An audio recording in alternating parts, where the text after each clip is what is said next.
xibaar yu wér te wóor ca tàng ba abonnez-vous pour ngeen di mën di jot suñuy vidéo. daleen ak jàmm seen chaîne bi di Buzz 221D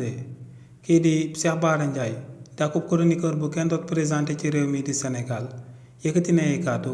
daal di xamal Sénégalais yi que ne son excellence président Bassirou Diomaye Diakhar Faye depuis bañ génnee ci terrain meeting bi nga xam ne moom le premier ministre bii di Ousmane Sonko oote woon le 8 novembre 2025 bu ñu daal di génn ba tey ne kookee dafa daal di nekk ci dynamique gu daal di désonkoriser membre gouvernement bi maanaam daal di jël ñi nga xam ne dañoo bokk ci gouvernement bi féetewoo ci Ousmane Sonko daal di leen di jëlee ci poste yi nga xam ne moom la leen di daal di tabb si li ni mel buñ sukkandikoo ci kii di Cheikh Bara Ndiaye ne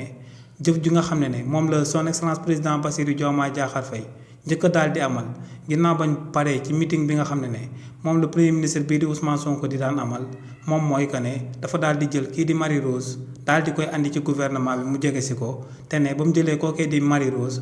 poste ba mu nekkoon te muy ADPME dafa daal di jël koo xam ne ci coalition Diomaye président la bokkoon daal di ko fay tabb te ne kookee du kenn ku dul Alpha Thiam. ne ci dynamique boobee la son excellence président Bassirou Diomaye Diakhar Faye wóyeendi daal di des ndax ne si li mu jël ndogal daal di tekki nombal tànku kii di Bassirou Kébé daal di koy remplacer par Abdourahmane Dabo ne kookee di Abdourahmane Dabo tamit ci waa coalition Diomaye président la daal di bokk ci réewu Sénégal te ne tamit kookee di Abdourahmane Dabo ci poste bi nga xam ne moom lañ ko daal di jëlee te muy PCAO